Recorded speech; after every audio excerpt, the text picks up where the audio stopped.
নমস্কাৰ AD24 বিশেষ অনুষ্ঠান শীতৰ উমাল এপলকলৈ স্বাগতম মই নীলোৎপল ৰাইজপুথি আজি আমি অনুষ্ঠান কৰিছোঁ মানাহ মহোৎসৱত বিগত বৰ্ষতো আমি কৰিছিলোঁ মানাহ মহোৎসৱলৈ আহি অনুষ্ঠান মানাহখনৰ প্ৰচাৰ প্ৰসাৰৰ বাবে ইয়াৰ স্থানীয় লোক পৰ্যটনৰ লগত জড়িত যিসমূহ সংস্থা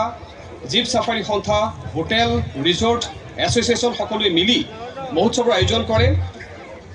মানাহ ৰাষ্ট্ৰীয় উদ্যান দেশৰ ভিতৰতে এক অন্যতম ৰাষ্ট্ৰীয় উদ্যান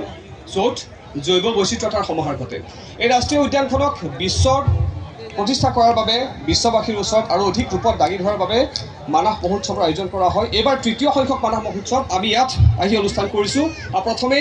মানাহ মহোৎসৱত আমাক এই অনুষ্ঠান কৰাৰ বাবে সুবিধা কৰি দিয়াৰ বাবে মানাহ মহোৎসৱ উদযাপন সমিতিক ধন্যবাদ জ্ঞাপন কৰিছোঁ সকলো সদস্য কৰ্মকৰ্তা বিষয়ববীয়াক ধন্যবাদ জ্ঞাপন কৰিছোঁ